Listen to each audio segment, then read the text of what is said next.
तर मी उल्का उद्धव पटवर्धन, उल्काच किचनमध्ये आपणा सर्वांचं स्वागत आहे. मी आज आपल्याला पूर्वी आपल्याकडे आता आपण याला उपीट म्हणतो, पण पूर्वी आपण हळद घालून साधी हळद, ओली मिरची सुद्धा काही वेळा नसायची, सुकी मिरची घालून सुद्धा आपण तिखट मिठाचा सांजा करायचो. तसा सांजा आज मी तुम्हाला करून दाखवणार आहे. काही वेळा त्याच्यात कांदा सुद्धा नसायचा, अगदी नुसता सुद्धा रवा भाजून त्याच्यावर पाणी ओतून केला जायचा. असा मी तुम्हाला सांजा करून दाखवणार आहे. विशेषतः हा सांजा घरी काढलेल्या रव्याचा असायचा, कारण पूर्वी काय असा बारीक रवा मिळत नसे, मग त्यामुळे घरी काढलेल्या रव्याचा सुद्धा असायचा.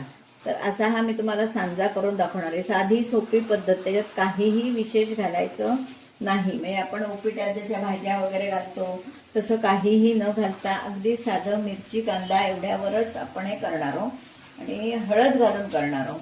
त्याच्यासाठी आता तेल तापत ठेवलं, 1-2 चमचे मोहरी घातली. एकदम सोपी पद्धत, हे कोणालाही जमू शकेल. माझ्याकडे टोमॅटो नव्हता, माझ्याकडे उडदाची डाळ नव्हती, हरभरा डाळ नव्हती, काही नाही. साधं, एकदम साधं सोपं उपीट. ओली मिरची नसली तर सुकी मिरची सुद्धा घालून चालेल. जिरं घातलंय, त्यानंतर आता मी ही ओली मिरची टाकणार आहे. सुकी मिरची सुद्धा ह्याच्यात छान लागते, खूप छान लागते. त्यावर मी कढीपत्ता टाकते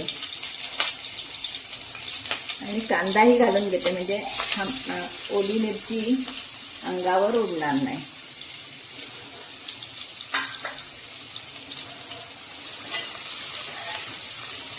अजूनही बऱ्याच ठिकाणी विशेषतः भिक्षुकी करणारे लोक असतील, त्यांच्या घरात असं उपीट केलं जातं. म्हणजे त्याच्यात विशेष काही न घालता साधं अगदी झटकन भाजूनच रवा ठेवलेला असतो. बऱ्याच जणांकडे रवा भाजून ठेवलेला असतो आणि असं पटकन उपीट केलं जातं.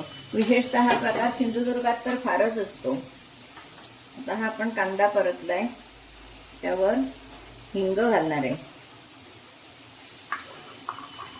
नंतर मी हळद घालणार आहे. आपण नेहमी हळद घालत नाही, उपीट म्हटलं की त्याच्यात हळद घालत नाही. त्याच्यामुळे आपण हा सांजा करतोय, तिखट मिठाचा सांजा असं याला नाव. अगदी कमीत कमी साहित्यात. सुकी मिरची घालून तर उत्तमच लागतो. पुन्हा मी तुम्हाला हवा तर दाखवीन एकदा सुकी मिरची घालून. कांदा परतून झालाय, त्यावर मी रवा घालणार आहे. रवा सुद्धा माझा हा भाजलेला आहे, त्याच्यामुळे थोडा भाजला की झालं. चांगला छान तेलावर आता खमंग भाजून घ्यायचा. त्याच्यातच मीठ साखर घालायची, पाणी ओतायचं की आपला हा सांजा तयार, तिखट मिठाचा सांजा. आणि हा विशेषतः केळीच्या पानावर खाल्ला जायचा, कारण तेव्हा एवढ्या डिश अशा नसायच्या. केळीचं पान घ्यायचं आणि किंवा चांद्याचं पान असायचं, त्याच्यावर घ्यायचा आणि हा खायचा. खूप छान मजा यायची लहानपणी हे खाताना, कारण तेव्हा असं फार काही खायचं पदार्थ दिसायचंच नाही, त्याच्यामुळे याच्यातच मजा असायची. हा सांजा सुद्धा कधीतरी महिन्यात, 2 महिन्यांत, 6 महिन्यांना आम्हाला मिळायचा आणि तो घरी काढलेल्या रव्याचा असायचा. आमची आई जात्यावर रवा काढायची, खपली गहू आणून त्याच्यापासून रवा काढायची. अगदी पुरणपोळीचं पीठ सुद्धा आमच्याकडे जात्यावरच काढलं जायचं.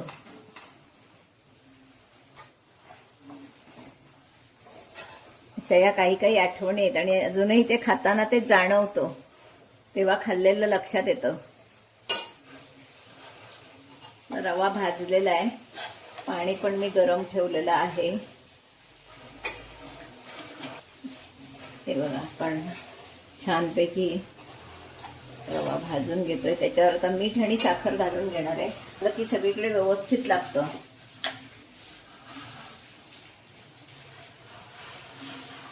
तिखट मिठाचा सांजा.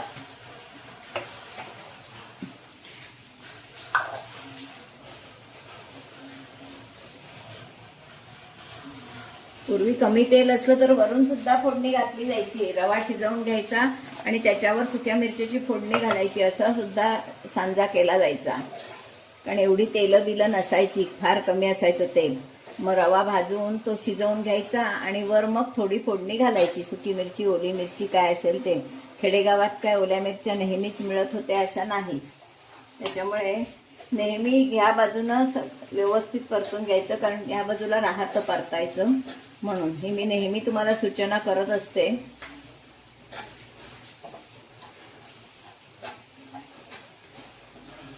छान रवा हा भाजून झालेला आहे. आता मी याच्यावर पाणी घालणार आहे. तर छान भाजून झालेला आहे रवा. आता मी त्यावर पाणी घालणार आहे.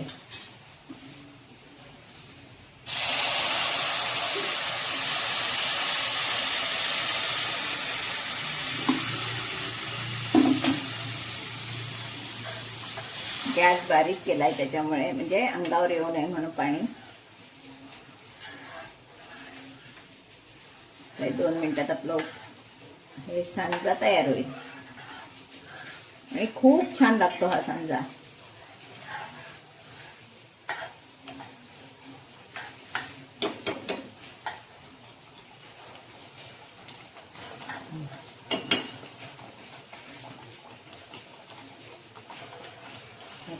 आपण 2 मिनिटं झाकण ठेवूया.